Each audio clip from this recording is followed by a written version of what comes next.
super kickers. It's Coach Marianna and I'm home just like everyone should be home.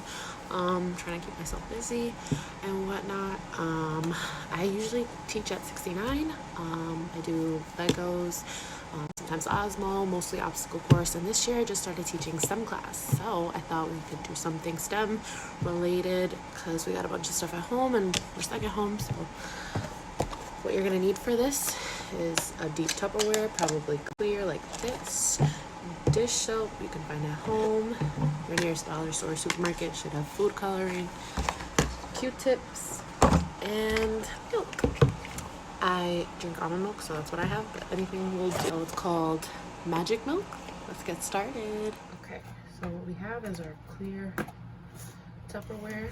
We're gonna take the milk and pour a thin layer so it covers the whole thing. Maybe a little more.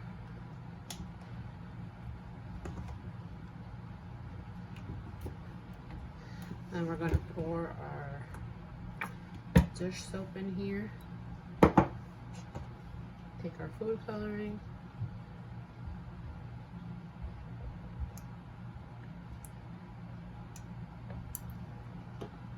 I have so many different colors. I'm gonna add them all to just see what I get. You can add as many colors as you want, whatever color you want.